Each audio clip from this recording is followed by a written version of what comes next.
Hi, I'm Doug Smith, and welcome to another edition of It's the Economy.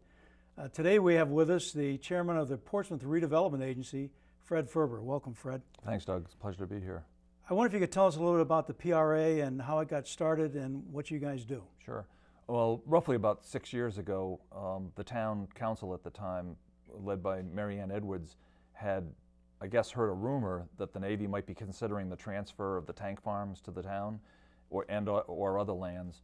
And so based on Quonset Point, for example, and the confusion that existed with regard to Quonset Point and its relations with the town of North Kingstown, and I guess earlier dealings with the state and so forth, it was felt that Portsmouth should have more local control over the receipt of that land. So the Portsmouth Redevelopment Agency was formed to be the recipient of lands that might be transferred. So we did that. We formed a committee of at the time, initially 5 people, and it was later expanded to 7.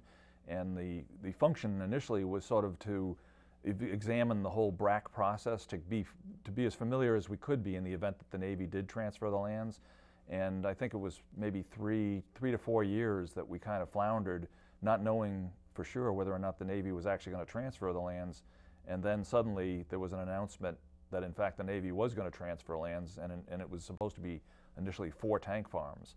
And so at that point, our work, we were sort of rewarded for the fact that we'd spent so much time examining this process, and it was now going to be all 3 communities were going to be Newport, Portsmouth, and Middletown. We're all going to receive some amount of land, and we in Portsmouth were way ahead of everybody else because presumably we'd either had a better suspicion that this might happen, or we knew that it might happen.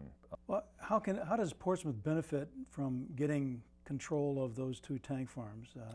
Well, from an economic standpoint. Right. Our hope was, of course, that the land, much of which overlooks the water on the west side, would be a great parcel of land for the development of future businesses in Portsmouth.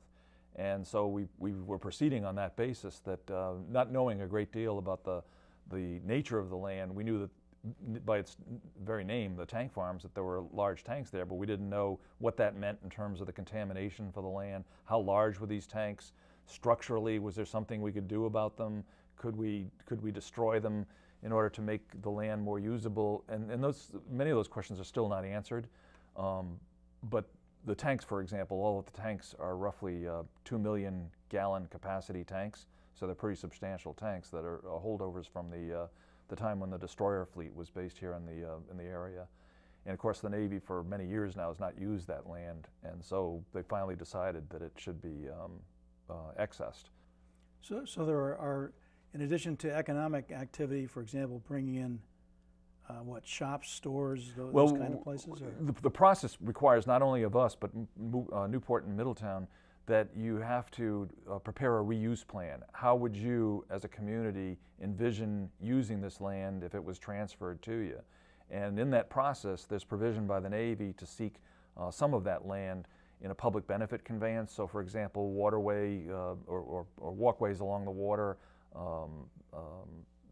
various. In the case of Portsmouth, we sought a big parcel of land, or I should say a big parcel, but about 4 acres that might be set aside for parking to provide an intermodal transportation vehicle for the use of the train, the boating, sure, and whatnot. In the case of Middletown, they've sought a parcel of land along the waterfront to develop their walkway. So there's provision for this public benefit conveyance where you'd receive the land at no cost, provided the Navy agrees. But everything's finally up to the Navy, and there's a specific procedure for pursuing these things. And so we had to follow through with these different procedures, but fundamentally in the case of Portsmouth, we had to identify what we thought the land might be used for. So topographically, we would consider, based on the information we had, what we thought might be the best uses for the different parcels of land that we initially thought we were going to get. And we thought we were going to get 4 tank farms. The Navy later reduced it to 2, those being designated tank farms 1 and 2, which essentially are the ones that, for the most part, are the closest to the water. The fundamental problem we still have, because it hasn't been resolved, is the Navy has to do its environmental study, and by federal law they can't transfer any lands that haven't been where the environmental study hasn't been completed and remediated if necessary. And the remediation on the part of the federal government has to be to what they call an industrial grade level.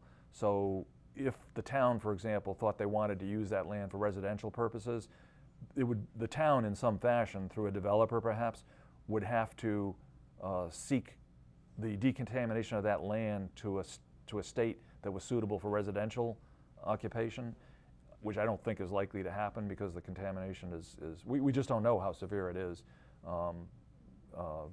So we're still waiting for that, and in fact, that that's the work on our part, having developed the reuse plan and so forth, has been completed, and it's been submitted to the Navy on the part of all 3 communities, and we're basically waiting for the Navy to respond, and we've been led to believe that that could take some amount of time because they just don't move quickly. Sure. And so they're presumably in some fashion doing their environmental study. Now, so how would what would you say the current status of this is? Basically, the Navy has got to look at the environment. The Navy has to give us an environmental impact study, basically, and then on that basis, we can make further determination as to which parcels of land might be useful. We hired, with the help of federal funds, we, the 3 communities, Newport, Portsmouth, and Middletown, hired consultants to advise us on what potential uses there might be for the land. And because there's so much uncertainty with regard not only to the contamination of the tank farms, but also the structural integrity of the tanks themselves, because that has bearing with regards to how close can you put anything to the tank themselves. How close can you have structures, for example, to the tanks without the potential for failure, structural integrity failure. We just don't know these answers yet. So all of that has to be examined. And for example, even by the Navy's own standards, if they were contemplating keeping that land and were using those tank farms, they themselves can't build anything within 300 feet of any of those tank farms. So when you look at the tank farms and then segregate the circumference of 300 feet around any one of those tanks, you've eliminated a great amount of land. And that's kind of the status. So based on that, the consultants determined initially that the only suitable lands for development right now are those that are roughly in close proximity to the water and well removed from the tanks themselves. Sure. So it's fairly limiting. And then beyond that, it was suggested by the consultants that even that much development probably could not happen without some form of wastewater treatment. So, and we know, of course, that's a fairly contentious issue in the town as to whether there would be wastewater treatment. So that's we're kind of in limbo at the moment. And then as far as the process itself is concerned, and largely because of this contamination study or environmental study, it could be as much as 2 years. I mean, optimistically, we hope it'd be much sooner than that, but we're just guessing that because there probably isn't a great urgency and on the part of the Navy, and secondly, because of budgetary cutbacks, it might be some time before we're aware of just how extensive the contamination might be.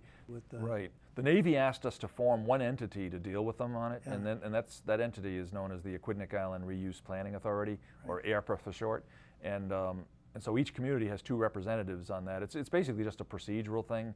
We don't interfere in one another's business. We just act as one entity to seek the final approval from the Navy, because otherwise the Navy would have found itself in the awkward position of having to negotiate this whole process with 3 separate communities. Sure. This way, at least, we consolidated things so that we had one. We hired one person to be what we call the planning reuse coordinator. And she's done a fabulous job, but she speaks for all 3 communities and coordinates the efforts amongst the 3 communities.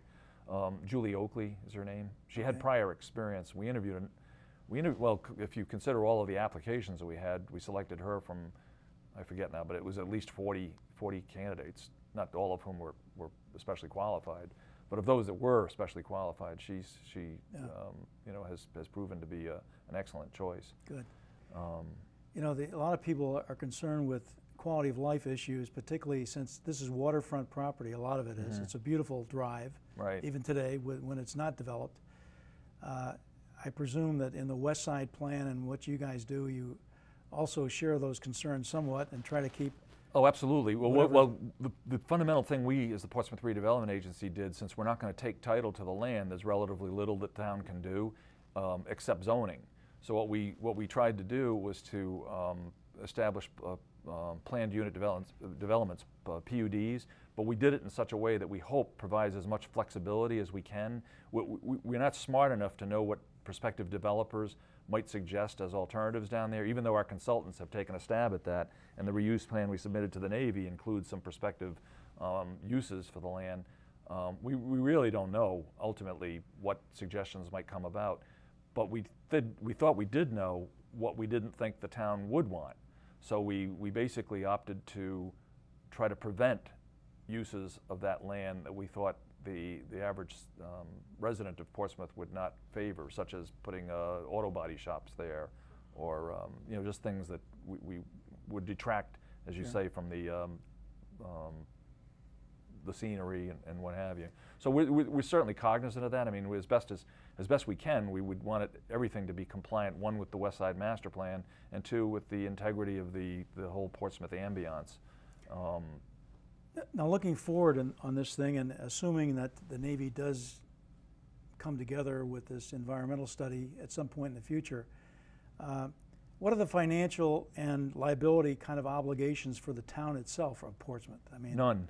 We basically would have no we'd have no responsibilities financially, because we're not going to take title to the land. Yeah. So I guess the only responsibility we might have is for that, assuming the Navy grants it, is that parcel of land of 4 acres roughly for the parking lot. For the parking lot. Yeah. But at the same time, we could, if it was deemed feasible, we could charge for that parking lot and use the monies that we obtained from that to maintain the parking lot. So we haven't gotten that far down the road to examine that. Yeah. But but if we did raise revenues, they have to be, by federal law, they have to be applied to the use for which you sought the free conveyance from the Navy.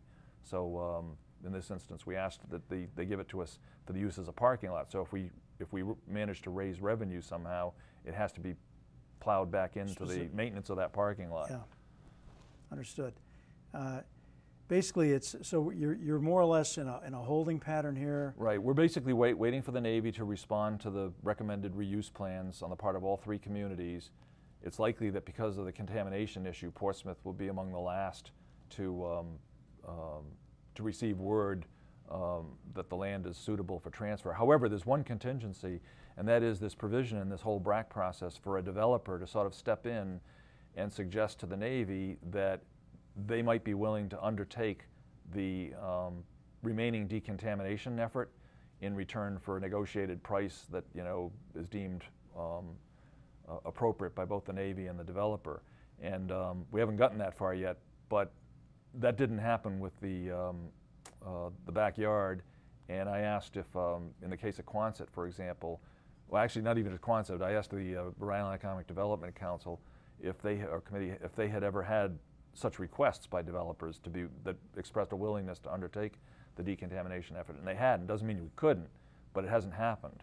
Part of the reason we even thought that might be the case is because one of the local developers, O'Neill, is a Brownsfield developer, and because he's had a fair amount of success, it was thought that someone like him, you know, might step in and suggest that they could they'd be willing to. But that would basically take it'd be out of our hands. If it's out of our hands anyway, except for zoning. So. How can the public kind of keep an eye on what you guys are doing and communicate with you if they need to? You guys have a website or a? We do. Well, we don't have our own website, but we have a portion of the town's website where the minutes are posted and so forth. We have in the past met monthly, but because of the circumstances that we're in now, we're only meeting as necessary. So we're kind of on maybe a quarterly meeting basis. Yeah.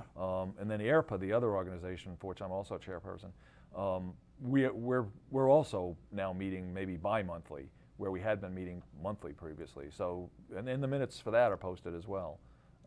Fred, what can the Portsmouth Economic Development Committee do to help you guys? Or I would say for the time being, just stay tuned, because there's not a lot we can do until we get word from the Navy that the actual process is completed and they've awarded not awarded to the town, but they've basically said the land is suitable for transfer now, and it's advertised for sale to prospective developers. It already has been advertised, but they can't accept the any offers until it's. I spent 30 years waiting for the Navy and the Navy, so I know what you mean. Yeah, and I'm sure many people on the island do as well. Absolutely. Well, thank you very much, Fred. Oh, you're welcome. Thanks for the time.